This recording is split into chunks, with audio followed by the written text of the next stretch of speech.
Who are they? Who ordered them? You ask your people to sit in the No, I'm asking. Who asked them to go there? Now, Who ordered? now the honorable leader of the house, That now is the not leader of the the house will reply. That is not the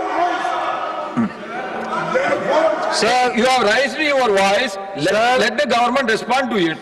Sir, Let the government to respond to it. He has raised, you have raised. Sir, let the government respond to it. Please take your seat. Please take your seat, let him respond.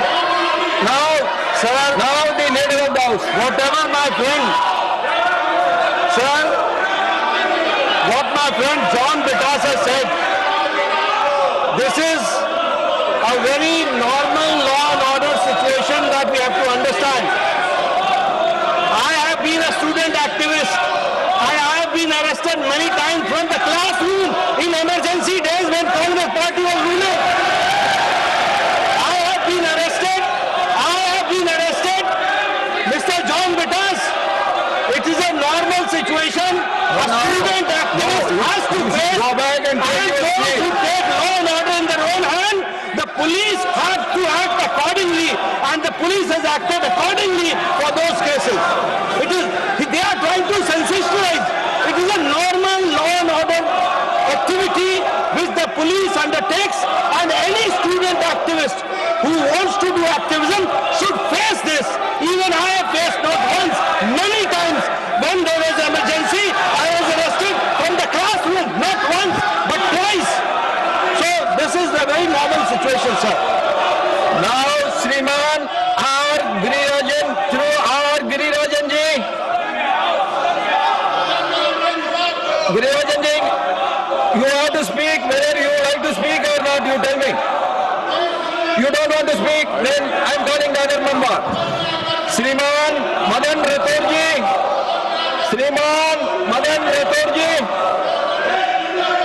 CPM issue.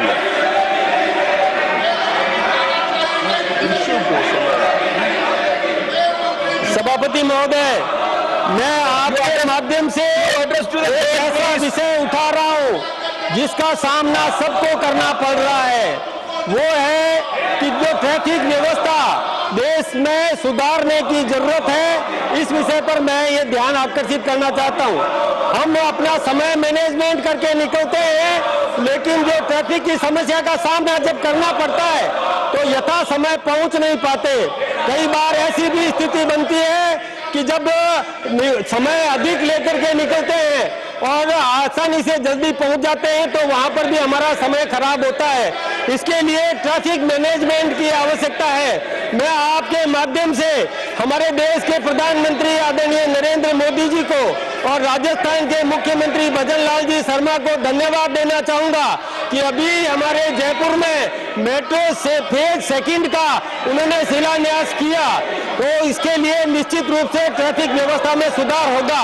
मैं आपका ध्यान आकर्षित करना चाहूंगा, राजस्थान के कोटा में इस प्रकार की व्यवस्था की गई है कि जो भी चौराहे हैं वहां पर या तो अंडरपास बना दिया या ओवरब्रिज बना दिया, ताकि कहीं पर भी सिग्नल पर रुकने की जरूरत नहीं पड़े। इस प्रकार की व्यवस्था राजस्थान सरकार ने की है। मैं इसके लिए राजस्थान सरकार को और केंद्र में हमारी केंद्रीय परिवहन मंत्री जी का भी धन्यवाद देना चाहूंगा। सभापति महोदय, कई देशों में हमने देखा है कि वहां पर लोग मेट्रो से सफर करते हैं और बड़े बड़े अधिकारी भी, चाहे कलेक्टर हो, एसपी हो या कोई मंत्री हो, वो भी मेट्रो से सफर करके और वहां उतर करके साइकिल लेकर अपने गंतव्य तक पहुंचते हैं। तो ये व्यवस्था यदि हो गई तो निश्चित रूप से इसका लाभ स्वास्थ्य पर भी पड़ेगा, प्रदूषण का समाधान भी होगा।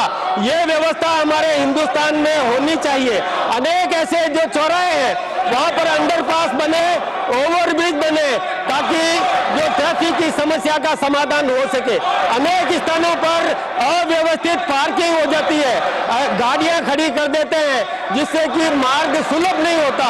ऐसे पार्किंग के लिए भी कुछ स्थान चिन्हित करने चाहिए ताकि वहां पर पार्किंग हो सके, वाहनों की पार्किंग हो सके, लोगों को आवागमन में असुविधा नहीं हो, समय से बच सके, इसके लिए ऐसी व्यवस्था करना चाहिए।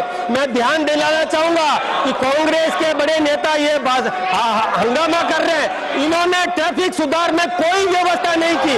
राजस्थान में भी कांग्रेस की सरकार रही है, देश में भी इनकी व्यवस्था रही है, लेकिन इन्होंने कोई सुधार की दिशा में कोई काम नहीं किया और आज वो हम भुगत रहे हैं। यदि कांग्रेस के नेता पहले जो स्वीकृत था उस प्रकार से यदि अंडरब्रिज ओवरब्रिज बना देते तो ये समस्या नहीं होती।